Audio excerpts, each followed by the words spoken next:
हे मांजर आडवं घालणारच, म्हणतील आचारसंहिते पैसे देता येणार नाही, मग बदनाम करतील, निवडणूक आयोगाने यांची योजना बंद केली. म्हणून आम्ही ऑक्टोबरमध्येच नोव्हेंबरचे पण पैसे देऊन टाकले. आता तुम्हाला सांगतो 20 तारखेला तुमचं मतदान होईल आणि डिसेंबरचे पैसे तात्काळ तुमच्या खात्यात जमा होतील. आम्ही शब्द दिला लाडक्या बहिणींना 1,500वर ठेवणार नाही. आम्ही आमच्या वचननाम्यात 1,500च्या ऐवजी 2,121 रुपये आम्ही केले. म्हणाले तुम्ही कुठून पैसे आणणार, याला विचारत होते कुठून आणणार. आता त्यांनी आपलीच योजना चोरली आणि म्हणाले आम्ही 3,000 देणार. आणि खोटी हे पसरवत आहेत की मोबाईलमध्ये मेसेज आला आहे 3,000 मिळाले म्हणून, त्याच्यावर एक कंप्लेंट करा आचारसंहितेकडे. हे दिशाभूल करतायत, फसवतायत. पैसे आलेत का 3,000? मग तुमच्या आता म्हणजे आम्ही तर दिले 5 हप्ते, तुम्ही दिले का? कुठून देणार? खोटारडे तुम्ही, फसवणारे तुम्ही. राजस्थानमध्ये फसवलं, हिमाचलमध्ये फसवलं, कर्नाटकमध्ये फसवलं, सगळीकडे फसवलं. निवडून आले घोषणा करून म्हणतात पैसे नाही आहे इल्ला, म्हणतात मोदीजींनी पैसे द्या. अरे घोषणा तुम्ही करायची आणि मोदीजींकडे पैसे मागायचे. वा रे शाण्यानं उलट्या चोराच्या उलट्या बोंबा. आणि म्हणून अशा लोकांना धडा शिकवायचा आहे. आता म्हणतात ज्यांनी ही योजना केली त्यांना जेलमध्ये टाकू.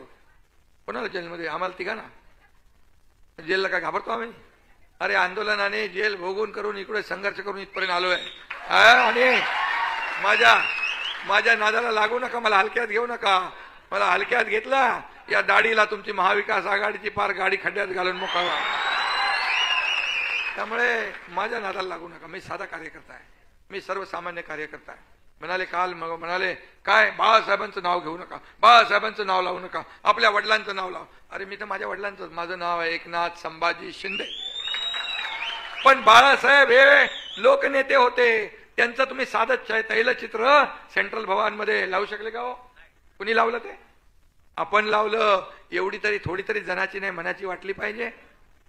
आणि बाळासाहेबांचं नाव घ्यायला तुम्ही जागा सोडली, तुम्ही त्यांचे विचार विकले, तुम्ही शिवसेना काँग्रेसला घाण ठेवली, धनुष्यबाण घाण ठेवला, त्यांच्या दावणीला बांधला. एकनाथ शिंदे नसता तो शिवसेना आणि धनुष्यबाण काँग्रेसने विकून टाकला असता. तुम्हाला काय अधिकार आहे? प्रॉपर्टी तर तुम्हाला आम्ही लकला, प्रॉपर्टी आम्हाला नको बाळासाहेबांची, ती तुमची घ्या. पण बाळासाहेबांचे विचार हे आमची प्रॉपर्टी आहे. आणि म्हणून मी एकच वाटतो आपला मुख्यमंत्री. आणि म्हणून माझ्या लाडक्या बहिणींना मी सांगतो, किती लाडक्या बहिणींच्या खात्यात पैसे आले कतोर साहेब?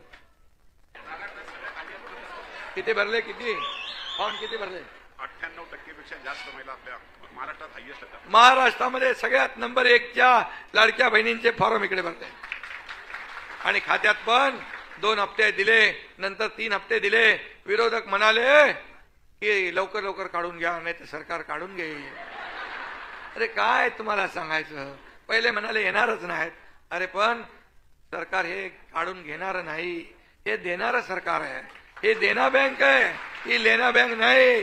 ही हप्ते भरणार आहे. माझ्या लाडक्या बहिणींच्या खात्यात 5 हप्ते भरणारं सरकार. पूर्वीचा सरकार हप्ते घेऊन जेलमध्ये जाणार होतं, आता माझं सरकार हप्ते भरणार आहे. आणि म्हणून मी देखील एक सर्वसामान्य कुटुंबातून आलोय, शेतकऱ्याचा मुलगा आहे. मी गरिबी पाहिली आहे.